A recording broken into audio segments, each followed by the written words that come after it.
Time to wake up. It's Saturday morning. Find some milk and cereal. Grab a bowl and spoon. No, a bigger spoon. Head to the living room and take a seat on the floor while Joseph and Chris present to you Saturday Morning Cartoon! Hello everybody, welcome to Saturday Morning Cartoon Boom! This is a show where we wake up with the Saturday morning sun, plop down in the living room full with a big bowl of sugary cereal, and watch all your favorite cartoons, both old and new. I'm Joseph. And I'm Chris. Oh yeah, this is a musical episode. Alright, here we go. And this morning we watched Beck, Mongolian Chop Squad. I think you're a little bit more like in key than me. Mine kind of fell off there. Whoops. I'm getting over a sickness, so it's going to fall off plenty as we go on. I'm getting over a car wreck, to be fair. We both had terrible weeks. Yeah, it's not been a great week, so hopefully the episode will... Well, I think we can keep it alive. We can do it. Yes. If we can keep us alive, we can keep the episode alive. There you go. That's a good incentive. Right. So the show Beck, Mongolian Chop Squad aired from 2004-2005, originally created and written by Harold Sakuishi. That was the manga, and then the anime was written by Osamu Kobayashi. This is produced by Madhouse Studios, ran for 26 episodes, so it was only one season long, aired originally on TV Tokyo in Japan and Funimation in the US. For short synopsis, Yukio Tanaka, known as Koyuki by his friends, is a regular 14-year-old Japanese boy starting 8th grade. His boring life is about to be changed when he saves an odd-looking dog named Beck.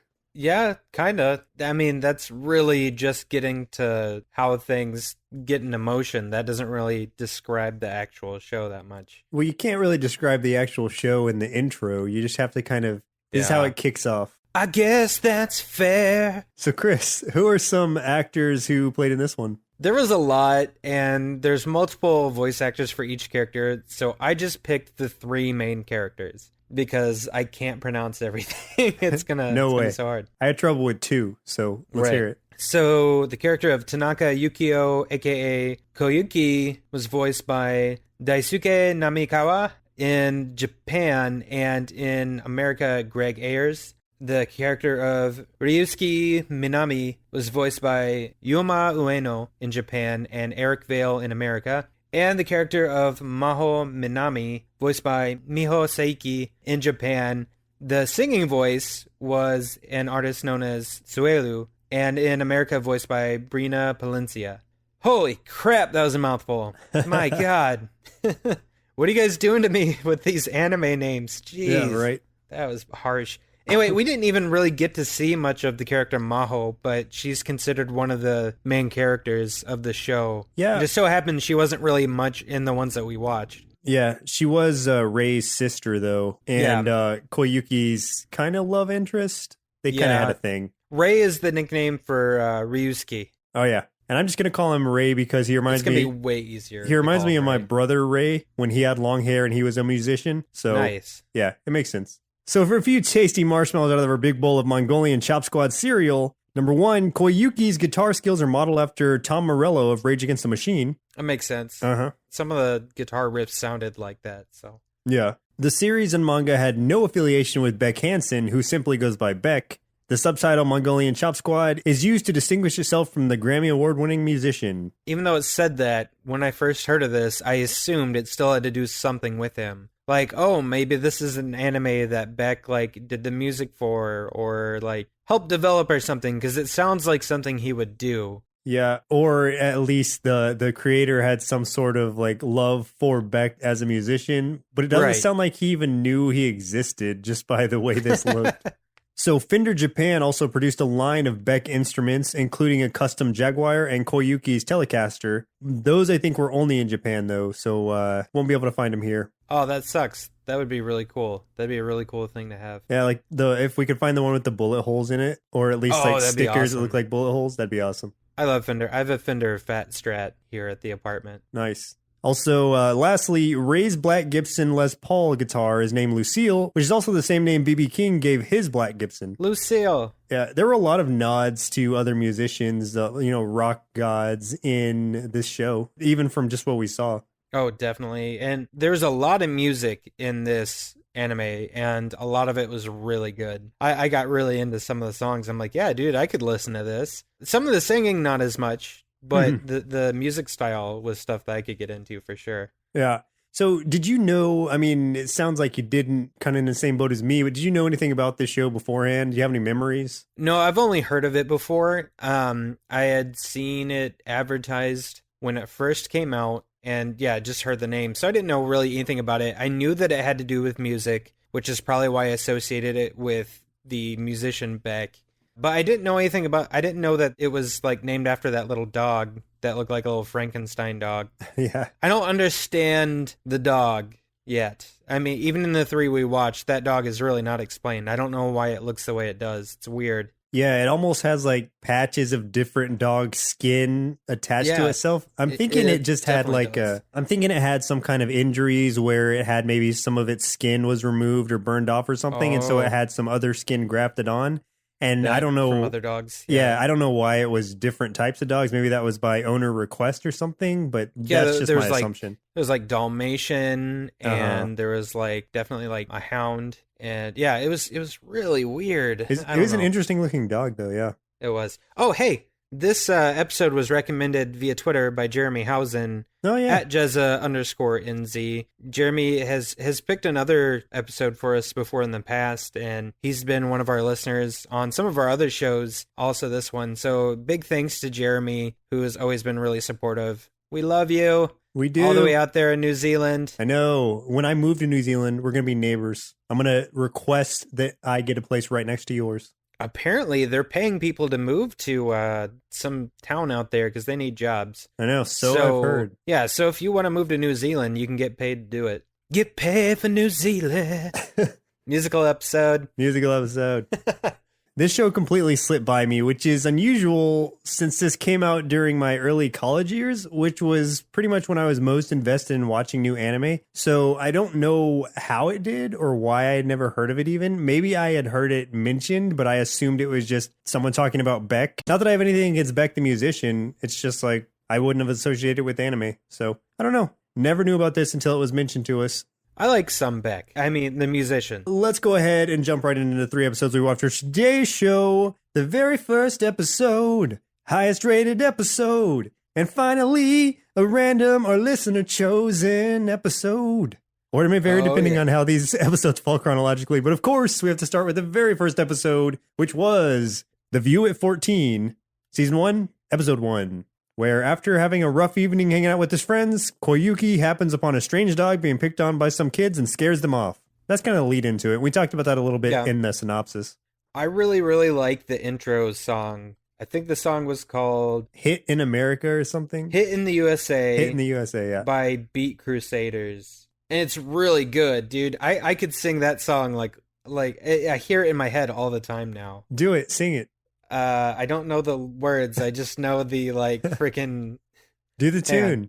Yeah, I just really like the chorus that's like, I was made to hit in America. That's so cool. Like I love it when they're playing this song and they've got like all the characters just kind of casually lip syncing to it and stuff. Yeah, it's really cool. It's like a music video. It's an awesome intro. Yeah, definitely. I love it. And they would have heard it already coming into this episode before we even started doing this. So you guys already know it's awesome. You know.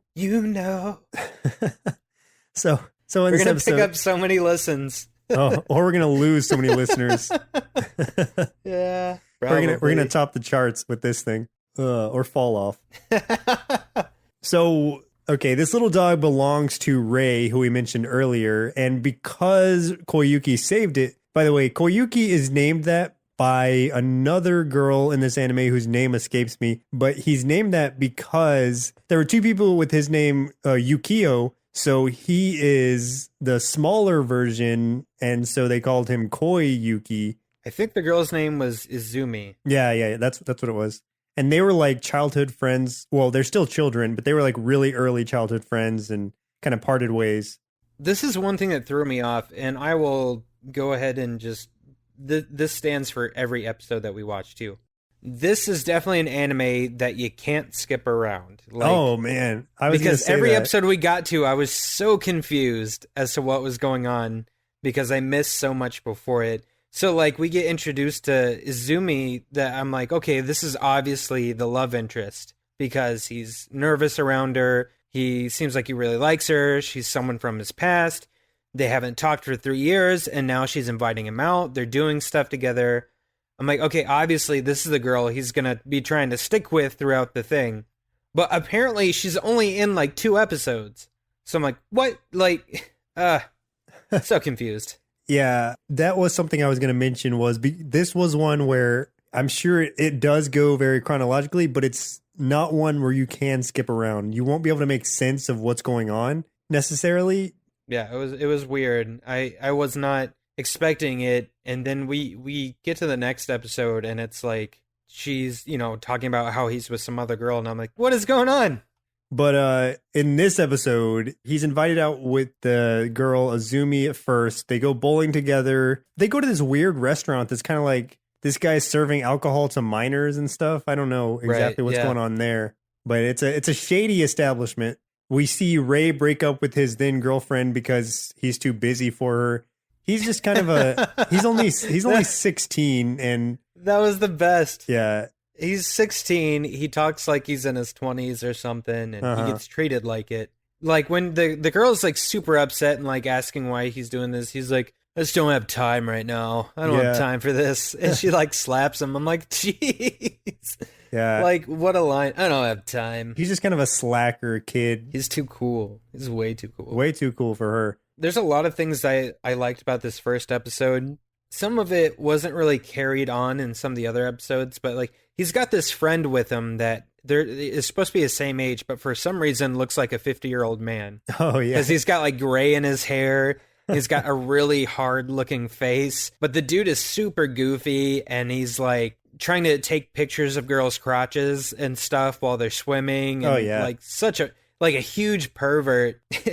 It's really weird. And then what's kind of funny, this one line the guy has is when Izumi comes and like talks to our main character, the guy was like, dude, you're a god. Oh, yeah. And that made me actually like laugh out loud. And that was the first time I laughed out loud in this show, but that was funny to me. Yeah, that was really good. I like that they go to an arcade, and I wish the arcades were still like that big over in the United States. Yeah. There's still big things in Japan, but I haven't seen like an arcade since like I went to Dave and Buster's on my 21st birthday, and Dave & Buster's is like the most commercial arcade ever. Like you got Time Crisis and you got Cruisin' USA, and then just a bunch of games to win tickets for really shitty prizes.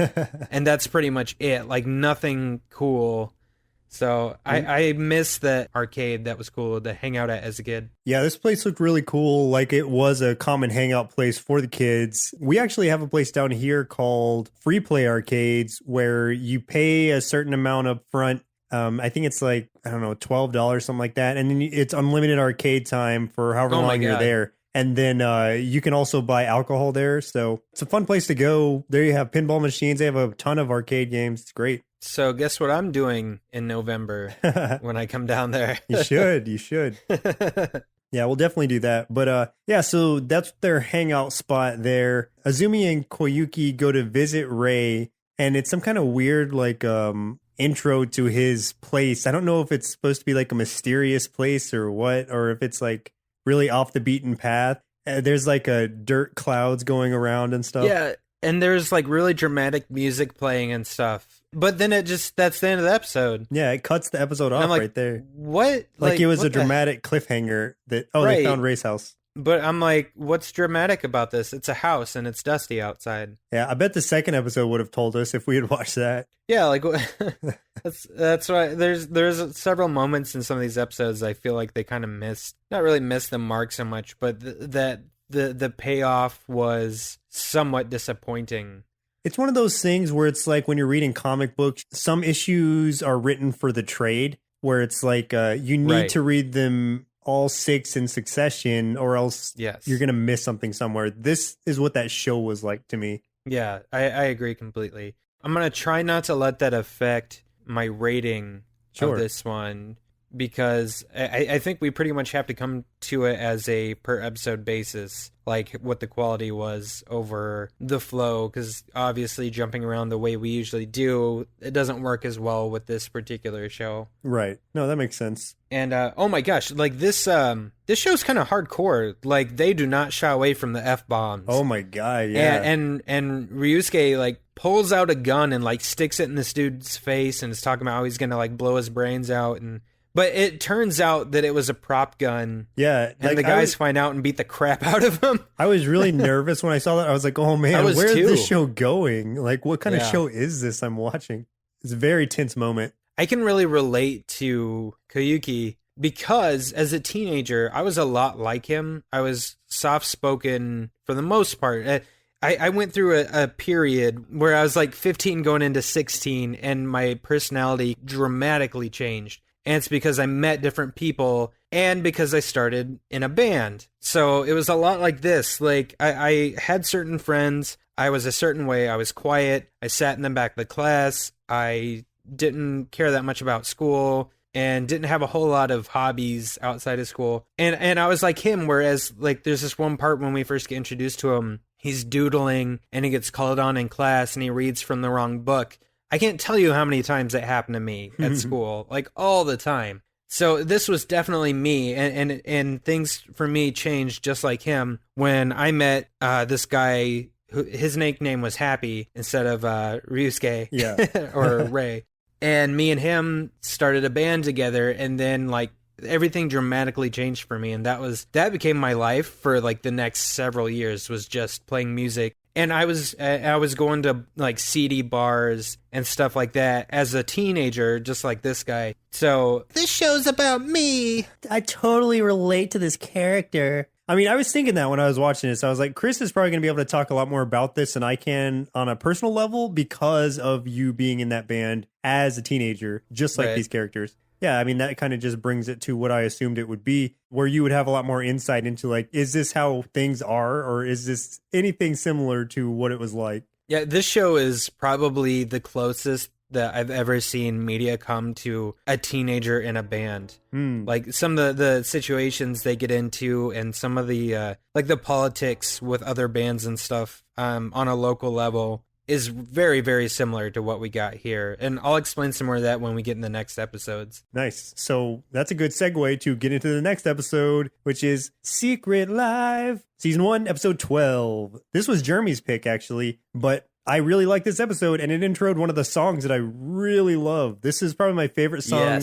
out of the entire thing so far. Of course, this is only watching 3 episodes out of the 26, but out of the 3 we saw, this was my favorite song. What was the name of the song? Because I thought I wrote it down, but I don't see it. The song was... Oh, is it Brainstorm? No. Song was Moon on the Water. Yeah, that was my favorite one. Yeah, so this other band that everyone's kind of into is playing, and they call Koyuki up to the stage to sing with them. And when he first gets up there, he sucks. Well, like they kick this other band off. They're just like, get out of here. You guys suck. That was pretty good, too. Yeah, so then they bring him up there and they ask him to sing. And for a split second, he's not doing good. Then he kind of stops and collects himself. And then the dude just unleashes it, and he's really good. I was pretty impressed, honestly. Yeah, I think this was actually the episode where he kind of becomes like a backup singer for the band that is to be Beck or Mongolian Chop Squad in America. Right, exactly. And I thought that was interesting, too, that the name of the band was different in Japan versus America. But I suppose that's not, it's probably more commonplace than you think, but who knows? I think that what I had read, and I may be off a little bit, but I think that, it is originally named Beck, but I think even in the manga or the anime, like when they actually did come over to America, they actually officially changed their name within the series itself. So it's not only just because it was translated over to American by Funimation, it's because it was when they came over to America in the show itself, they had to differentiate themselves from, I think the way they put it was that their manager didn't think Beck would stand out enough or something. I don't know if they tied it back to Beck Hansen at all. Probably not. But because their manager didn't think it would stand out enough, that's how they became the Mongolian Chop Squad. So the title of the thing is the combination of both their original name and their American name. And Mongolian Chop Squad is an awesome band name. That is a really Like, cool name. I love that name. It's so good. I would definitely listen to a band called Mongolian Chop Squad. I think that's amazing. So just because I was talking about being young and playing in bands, they really nailed in this show a pet peeve of mine, which is these bands that are kind of seasoned but still on the local level, but acting like it's such a burden for them to go out and play music every night. You've got like 3 tiers in the local level. You've got the bands that just start out and it's obvious they're not going anywhere because they're sloppy, they don't practice, they're not very good. You've got the bands that are the absolute workhorses, and about 9% of those bands actually get a chance to break big. But then you also have like this 3rd tier that used to be workhorses and they got a lot of success on the local level, but they got too full of themselves, and because of that they never progressed and like broke big. Those bands. That's basically how I approach it. It's not a burden to go out on stage and play music every night with bands that are, not as well known as you. Performing is a privilege every single time, because even if only one person goes to your show, that's one person that decided that your band, your music is worth 30 to 60 minutes of their life. So even if you're playing for one person, it's worth it every time. So end of rant. if you're one of those local bands that's full of themselves and talk shit on the other bands, go fuck yourself. That's pretty much how I feel about all of our shows. Anyone willing to spend 30 to 60 minutes listening to any of our garbage is a hero by my books. Exactly. Right? I mean, they're spending time of their lives listening to us. And so you have to look at it as a privilege every time, even if it's just one person. Absolutely. So anybody listening, thank you. Thank you. Oh, yeah. Thank you. I almost sounded like I was about to go into an Alanis song or something right there. Alanis Morissette. Nice. Yeah. Isn't that ironic? No.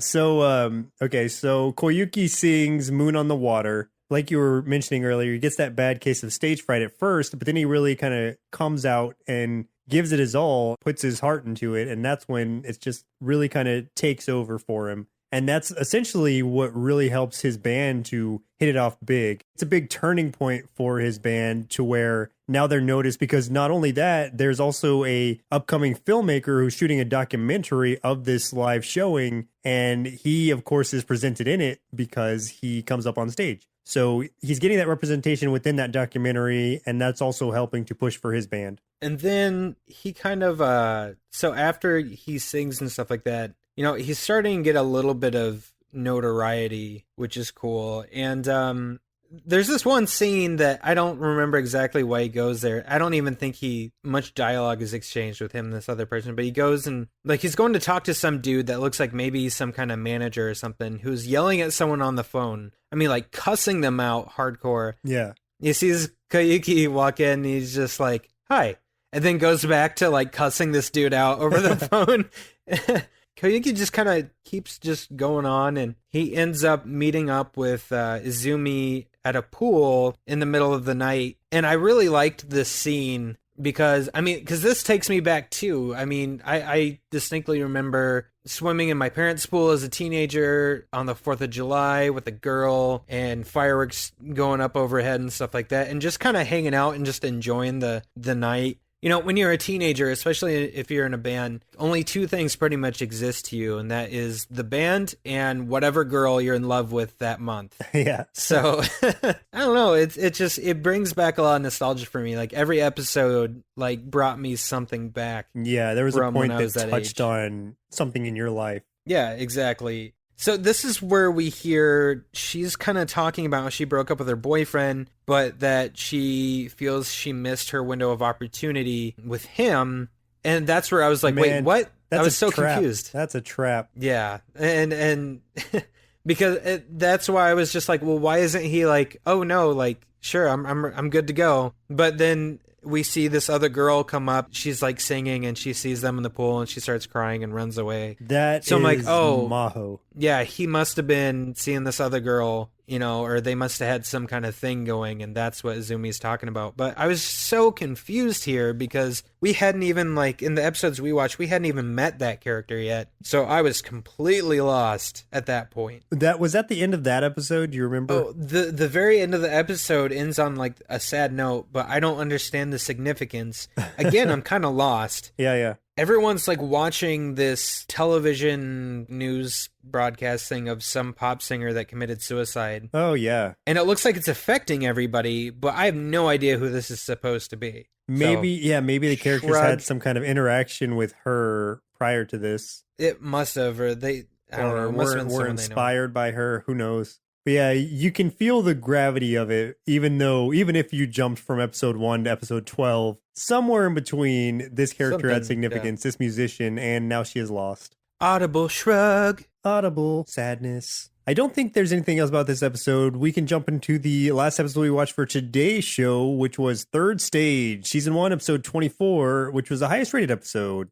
After the band seems to break up before their time on the third stage, the band is slowly reforming just in time to play their hearts out for the growing crowd. See, I was confused right off the bat here, too, because I didn't know that the band, split up. It starts out with them playing, and Ryuske is not there, and neither is this other guy that I guess was supposed to be their main singer. Yeah, Chiba's vocals were more kind of rap, hip-hop-esque. It was kind of weird, this band, to me, goes between Audio Slave to Rage Against the Machine. Those seem to be, the sort of styles they kind of go back and forth between a little bit. I don't know. Sure. But, yeah, he definitely had a little bit of a Rage Against the Machine-ish kind of style to him. But, yeah, they're playing on the stage, and they're playing a song that lasts, half the episode before they do anything else, and I don't know why it was so long, unless they were just stalling for time, which maybe... Well, I'm pretty sure they were just kind of stalling, because at that point it was just Koyuki singing, and it's what else was he going to sing? I don't know how many of their songs are directed towards him. Right, yeah. And then they're waiting for Ryuske to show up, and he does, but before, it looks like he's talking with some sort of label people / gangsters who I guess let him borrow a guitar, but it looked like I don't understand it. It's it seems like he made some sort of deal with them for this guitar, and that maybe he wasn't supposed to play with the band anymore, but he does anyway. It was some kind of deal with the devil type thing. Yeah. It looked like. Also, Chiba, the singer, he was kidnapped or something. And right, yeah, and then escapes. He had to break out. He escaped to come and sing for the band. That's dedication. Chiba seems like kind of an idiot, from what I can tell. but he's funny, though. He seems like a fun guy. I remember, I think in the last episode, he went up to Koyuki and just kind of body slammed him for no reason. Yeah, he did. Yeah. He just kind of did it just for fun. Yeah. So, I mean, Ryuske is good. They have this moment when he finally gets on stage and starts playing again. But honestly, their bass player is amazing. They don't highlight that guy really at all, but whoever is playing the music for this anime, whoever's playing bass is amazing. Extremely talented. I wish they kind of would have highlighted that, because that dude really, his playing level is way above where Ryuske is on guitar. So I'm man, if they were going to have somebody come back as saving the band, they probably should have made him better at his instrument than some of the other characters. Well, the bass player was kind of modeled after Flea from Red Hot Chili Peppers, because yeah, you could tell he takes his shirt off and everything. He's got the blonde hair, right? Oh yeah, here they play this song called Brainstorm here, and that song was really awesome. And I love so the crowd keeps growing, and they keep showing this one girl every once in a while, and then finally she's just I love it so much, and just rips her top off and Yeah. throws it in the air. And Somebody in another was scene, you slut. yeah, Oh, what a slut. I was laughing so hard. Oh, that was great. But it was nice to see some payback here to what I was talking about before. The pretentious bands where on the main stage and stuff, it kept raining off and on. So when it was raining, they would leave. Yeah. And head to the back, and they're like, "Oh, we'll finish our set once the rain stops." And people are getting mad because they're out there waiting. I mean, it's super crowded, and everyone's just screw it, and starts heading over to see Mongolian Chop Squad. Yeah, it was kind of some nice little revenge here for this band that's treats everyone like crap that they lose all of their listeners and they all go over to the band that's actually trying hard. Even as a standalone episode, I think this was a really strong one because I don't think I would have had to watch any of the other episodes to appreciate this one. Seeing this band who were obviously kind of up and comers, getting that spotlight that they really deserve because of how talented they were versus these others who are just all, you already said pretentious, but just very like full of themselves and like too good for like, oh no, it's raining. Like we can't go out now. Like they're very uptight. And so it's just good to see the little guy get the reward in this case. So all of the other listeners start to head towards Mongolian Chop Squad stage 3. And then even though the venue didn't want it to happen, Beck gets put on the TV or on the big screen so that everybody else can see it too. So they're like, oh, okay, what's this? And they all start wandering over there too. So by the end of it, it's like there's a huge amount of people there, like way, way more. I like seeing the guy with the clicker, to show who all was coming in. It was just like, it went from just a normal rate to like a boop, boop, boop, boop, boop, boop, boop, boop. Like he just kept having to tap it as they were coming in. Yeah, he was clicking this little thing to show attendance to stage 3. And yeah, the number's constantly jumping up, and they're like, I can't believe this is happening. Yeah, it just skyrocketed. But this episode had the most music in it, I think. Yeah. And maybe that's why it was the highest rated. I can't say for sure, but I loved almost all of the music that they played. Like, I could listen to the soundtrack of this anime and get really into it. So for me, that was definitely a high point. And yeah, like you said, this episode kind of really summed up a lot of the show itself, because you could kind of get a sense of everything that's been happening to that point. You see the struggle, you see the reuniting, and you see the payoff all in one episode, and that's crazy. Yeah, exactly. That was a good episode for the show, for sure. Oh yeah, I'm glad that this was the highest rated because this was a good one for us to see. So Chris, it's about time we bring our inner kids out on stage and let them freestyle their thought on Beck, Mongolian Chop Squad. All right, plug in your amp, little guy. This music rocks super hard, but I keep getting so confused over who's in what band and what the band names are and who does what playing who what. What? I have no idea what I just said. I think I need to watch it all to understand, but I could totally use this show as a guide from my teen years, which are just around the corner, and hopefully topless women, too. For now, I'm just gonna listen to the soundtrack, and I give this 3.5 musical bowls of cereal out of 5.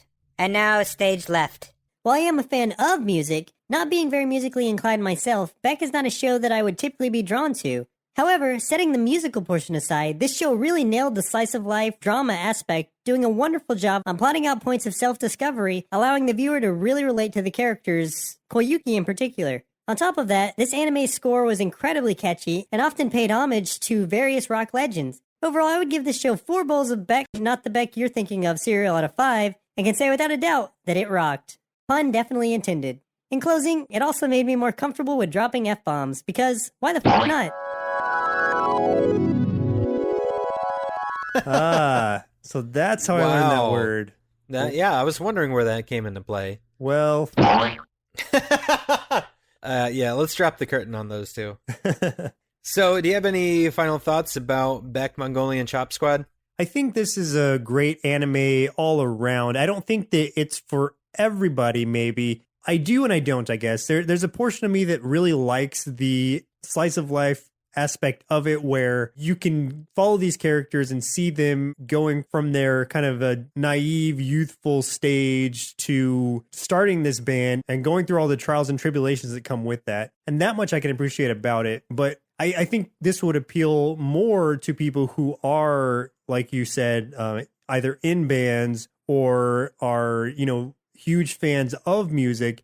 And like I said, I'm a fan of music myself, but not to the extent where I need to know everything about the underlying skeleton of it. But I think for anyone who is, this is a very good show for that. So overall, I would recommend this show, but I think it would be really appealing to a specific audience. Yeah, I agree with you completely. I feel like this show is definitely catered towards people in my position, people that were musicians before or are musicians that can really relate to it. Because coming from that aspect, I mean, there's a lot of nostalgia here for me, but if I hadn't been involved in music or knew much of the music industry, I could see how this might be kind of a boring show for people. But I do think that the show has something special, and it does have something cool to offer. A glimpse at 3 episodes is like we had is definitely not enough. So I'm going to go back, and I plan on watching the series in full because I really want to get the experience that the creators were going for and see where this thing's going, because it got so confusing with some of the interpersonal relationships that change from episode to episode. So